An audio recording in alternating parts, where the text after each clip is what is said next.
नमस्कार साथियों, मैं Ram Prakash, founder of RP study audio, आप सभी का अपने तहे दिल से स्वागत करता हूं आपके ही YouTube channel RP study audio पर।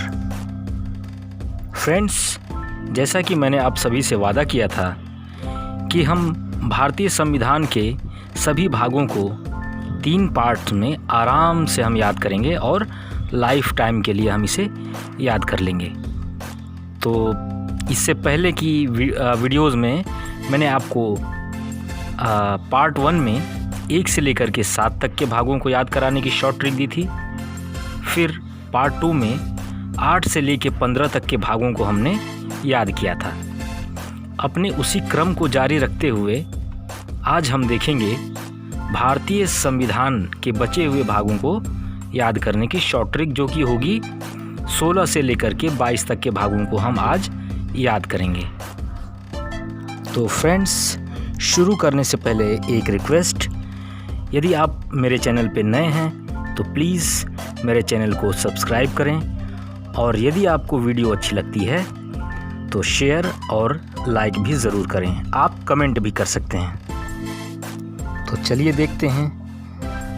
तो यदि हम बात करें भारतीय संविधान के भाग 16 की,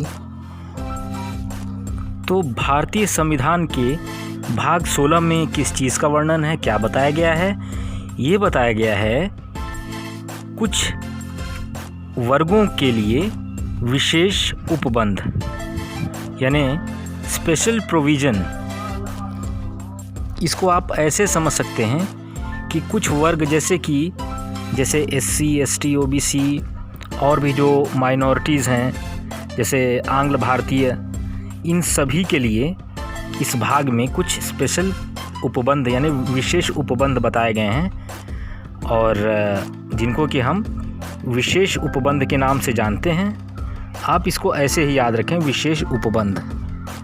यदि बात करें इसके अनुच्छेदों की, तो जो इसके अनुच्छेद हैं वो हैं अनुच्छेद 330 से लेकर के अनुच्छेद 342 तक। जी हाँ मित्रों, अनुच्छेद 330 से लेकर के 342 तक।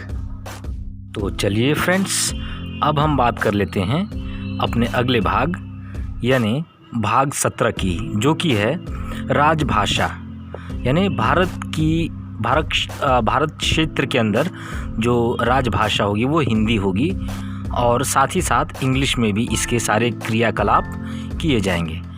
इससे रिलेटेड जो आपके आर्टिकल हैं, जो अनुच्छेद हैं, वो सब भाग 17 में पाए जाते हैं। यदि बात करें इन अनुच्छेदों की, तो ये हैं 343 से लेकर के 351 तक।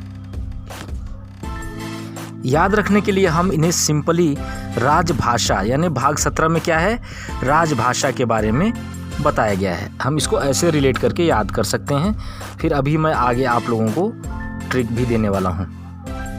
फिर यदि बात करें भाग 18 की, संविधान के भाग 18 की, तो उसके अंतर्गत आपातकालीन जो उपबंध हैं वो लिखे गए हैं। यानी कि आपातकाल के अंतर्गत किस प्रकार से राष्ट्रपति शासन लगाया जाएगा, किस प्रकार से सशस्त्र विद्रोह होने पर सरकार फंक्शन करेगी, अपना कार्य करेगी, और जो एक और है वित्तीय आपातकाल, वो किस प्रकार से कब लगाया जाएगा, ये सभी कुछ लिखा गया है किसमें, आपातकाल, यानी भाग 18 में आपातकाल लिखा गया है, संविधान के भाग 18 में। तो बात कर लेते हैं इंग्लिश में इन्हें क्या बोलते हैं। इंग्लिश में हम बोलते हैं नेशनल इमरजेंसी, यानी सशस्त्र विद्रोह को ही बदल करके अब राष्ट्रीय आपातकाल और कर दिया गया है। और फिर फाइनेंशियल इमरजेंसी, सेकंड नंबर का है स्टेट इमरजेंसी, जैसे कि राज्यों में राष्ट्रपति शासन लागू कर दिया जाता है। और तीसरा है फाइनेंशियल इमरजेंसी, यानी वित्तीय आपातकाल। तो ये 3 प्रकार के आपातकाल होते हैं। बात कर लेते हैं इनके अनुच्छेदों की, तो ये 352 से लेकर के 360 अनुच्छेद तक बताए गए हैं, और ये भाग 18 में इनका वर्णन किया गया है। तो चलिए साथियों, अब हम अगला भाग देख लेते हैं, जो कि है भारतीय संविधान का भाग 19। इसके अंतर्गत प्रकीर्ण के नाम से हम इसे जानते हैं। और प्रकीर्ण अगर इंग्लिश में आप बात करें तो मिसलेनियस, इसमें कुछ ऐसे अनुच्छेद रखे गए हैं जो मिसलेनियस हैं। और यदि बात करें प्रकीर्ण भाग 19 के अंतर्गत है, यदि बात करें इसके अनुच्छेदों की, तो ये है 361 से लेकर के 367 अनुच्छेद, यानी अनुच्छेद संख्या 361 से लेकर के 367 तक ये डिस्क्राइब किया गया है। किसमें? भाग 19 प्रकीर्ण में। तो चलिए अब हम देख लेते हैं भाग 20, भारतीय संविधान का भाग 20। इसके अंतर्गत हमें क्या बताया गया है? इसके अंतर्गत हमें बताया गया है कि संविधान संशोधन किस प्रकार से हम कर सकते हैं, यानी कॉन्स्टिट्यूशन अमेंडमेंट, संविधान संशोधन। जैसे कि आजकल यदि कोई बिल जो कि जनता के हित में है, अगर उसे आपको लागू करना है तो पहले आपको संविधान संशोधन करके और उसे संविधान में जगह देनी होती है। तो इस प्रक्रिया को करने के लिए संविधान संशोधन का एक आर्टिकल रखा गया है, जो कि अगर बात करें इसके अनुच्छेद की तो वो सिर्फ एक ही है, 368। अनुच्छेद 368 हमें बताता है कि हम किस प्रकार से संविधान में संशोधन कर सकते हैं। यानी इसे हम अगर याद रखना चाहें कि भाग 20 में क्या है, तो भाग 20 में है संविधान संशोधन, हमें बताया गया है। तो चलिए मित्रों, अब हम देख लेते हैं भारतीय संविधान का भाग 21 हमें क्या बताता है। तो मित्रों, भारतीय संविधान का भाग 21 अस्थायी संक्रमण काल के बारे में हमें बताता है। यानी भाग 21 में अगर पूछा जाए कि भारतीय संविधान के भाग 21 में क्या वर्णन है, तो वो है अस्थायी संक्रमण काल के बारे में। जैसे कभी अगर, वैसे भगवान न करें, लेकिन कभी अगर ऐसी स्थिति आ जाए कि देश में भूखमरी हो जाए किसी एक बीमारी के कारण, या कुछ ऐसी बीमारी, जैसे इस समय आप देख सकते हैं कोविड टाइम चल रहा है, तो ऐसी स्थिति में किस प्रकार से शासन होना है, किस प्रकार से लोगों के हितों में जन लोक हितकारी नीतियों को बनाना है, ये सभी कुछ वर्णित है उसमें, जो कि भारतीय संविधान का भाग 21 यानी अस्थायी संक्रमण काल के समय शासन व्यवस्था किस प्रकार से संचालित करनी है। तो इसको आप ऐसे याद रख सकते हैं, अस्थायी संक्रमण काल किस में है, तो भाग 21 में है। यदि बात करें इसके अनुच्छेदों की, तो ये है 369 से लेकर 392 अनुच्छेद तक। एक बार फिर से बता देता हूँ, यह है 369 अनुच्छेद से लेकर 392 अनुच्छेद तक। चलिए अब हम देख लेते हैं भारतीय संविधान के अंतिम भाग यानी 22वें भाग में क्या वर्णन मिलता है हमें। तो ये हमें भारतीय संविधान का जो 22वां भाग है, ये हमें बताता है कि हमें किस प्रकार से नाम संक्षिप्त करना होता है, यानी शॉर्ट टाइटल के बारे में बताता है। यानी संक्षिप्त नाम, इसको आप ऐसे याद रख सकते हैं कि सब भारतीय संविधान का जो भाग 22 है उसमें हमें संक्षिप्त नाम करने के बारे में बताया गया है, शॉर्ट टाइटल जिसे आप बोल सकते हैं। तो यदि बात करें इसके अनुच्छेदों की, तो ये हैं 393 से लेकर 395 अनुच्छेद तक। तो फ्रेंड्स, यहाँ पे हमने अनुच्छेदों को डिटेल में देखा कि कौन से अनुच्छेद किस किस भाग में कहाँ से कहाँ तक आ रहे हैं। अब हम देख लेते हैं अपनी ट्रिक। तो फ्रेंड्स, जो हमारी ट्रिक है वो है विशेष भाषा के प्रयोग से आपात को बचाओ, प्रकीर्ण में संशोधन करके अस्थायी संक्रमण काल को संक्षिप्त करो। जी हाँ मित्रों, सिर्फ इस एक लाइन को आप याद करेंगे। मुझे भी ये एहसास है कि आप लोगों को लग रहा होगा कि ये तो भाई कुछ हैवी ट्रिक है, लेकिन मैं आपको इस बात की गारंटी देता हूँ कि आप वीडियो को पॉज करें और कम से कम 10 बार इस लाइन को आप रिपीट करें, आप डेफिनेटली याद कर लेंगे और आपको किसी प्रकार की दिक्कत नहीं होगी। और क्योंकि भारतीय संविधान के भागों को याद करना कोई छोटी मोटी चीज़ तो है नहीं, एक बार आपने याद कर लिया तो लाइफ टाइम के लिए आपको याद रहेगा। तो एक बार ट्रिक फिर से बोल दे रहा हूँ आप लोगों के लिए। विशेष भाषा के प्रयोग से आपात को बचाओ और प्रकीर्ण में संशोधन करके अस्थायी संक्रमण काल को संक्षिप्त करो। ठीक है, विशेष भाषा के प्रयोग से आपात को बचाओ और प्रकीर्ण में संशोधन करके अस्थायी संक्रमण काल को संक्षिप्त करो।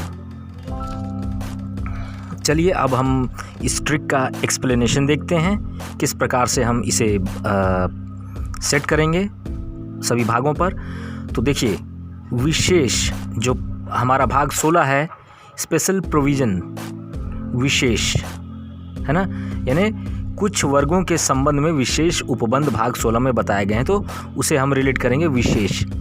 फिर बात करें भाग 17 की, जिसमें हमें राजभाषा के बारे में बताया गया है। तो हमारी ट्रिक क्या कह रही है, विशेष के बाद भाषा, विशेष भाषा, भाषा से हमने भाग 17 को रिलेट किया।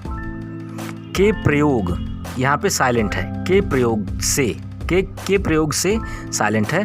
फिर आपात, आपात से हमने भाग 18 को रिलेट कर लिया। ठीक है, आपात से हमने भाग 18 को रिलेट कर लिया। क्या, आपातकालीन उपबंध है, जो कि इमरजेंसीज़ हैं 3 प्रकार की, जो मैंने आपको भाग 18 में बताई थी। विशेष भाषा के प्रयोग से आपात को, अब बचाओ, बचाओ क्या है, ये भी साइलेंट है, बचाओ। फिर प्रकीर्ण में संशोधन करके, प्रकीर्ण मिसलेनियस जो आपके अनुच्छेद हैं, आर्टिकल्स हैं, वो किस में हैं, भाग 19 यानी प्रकीर्ण में है। प्रकीर्ण मैंने बताया था भाग 19 में, प्रकीर्ण में। अब संशोधन देखिए, संशोधन भाग 20 में है, तो हम उसको रिलेट करेंगे। संशोधन को हमने रिलेट किया, भाग 20 में है, तो प्रकीर्ण में संशोधन, संशोधन आ गया, सीधा सीधा मिल गया। प्रकीर्ण में संशोधन करके फिर बात करें भाग 21, अस्थायी संक्रमण काल को। भाग 21 में मैंने आपको बता रखा है कि अस्थायी संक्रमण काल, तो अस्थायी संक्रमण काल को संक्षिप्त करो। संक्षिप्त यानी नाम संक्षिप्त आदि, शॉर्ट टाइटल जो पहले उपाधियां लोग लिया करते थे, वो उपाधियां अब नहीं लेते हैं, जैसे महाराजा धीराज इस प्रकार की, तो ये इसमें शॉर्ट टाइटल कर दिया गया है। तो ये था भाग 22, संक्षिप्त यानी नाम संक्षिप्त करना। तो फ्रेंड्स, उम्मीद है कि आपको समझ में आया होगा कैसे बैठाना है। एक बार फिर से दोहरा देता हूँ आपके लिए। विशेष भाषा के प्रयोग से आपात को बचाओ और प्रकीर्ण में संशोधन करके अस्थायी संक्रमण काल को संक्षिप्त करो। कैसे अब हम करेंगे, इन्हें देख लेते हैं। विशेष भाग 16, भाषा भाग 17, विशेष भाषा के प्रयोग से साइलेंट, आपात भाग 18 को बचाओ साइलेंट, विशेष भाषा के प्रयोग से आपात को बचाओ। फिर प्रकीर्ण भाग 19, प्रकीर्ण में साइलेंट, संशोधन भाग 20, प्रकीर्ण में संशोधन करके साइलेंट। फिर अस्थायी संक्रमण काल, अस्थायी संक्रमण काल भाग 21 और अस्थायी संक्रमण काल को साइलेंट। संक्षिप्त करो, संक्षिप्त से नाम संक्षिप्त आदि यानी शॉर्ट टाइटल किसमें, भाग 22 में, और भाग 21 में क्या था, अस्थायी संक्रमण काल, और भाग 22 में नाम संक्षिप्त आदि यानी शॉर्ट टाइटल। तो ये थी ट्रिक। नाम को एक बार ट्रिक फिर से बोल दे रहा हूँ।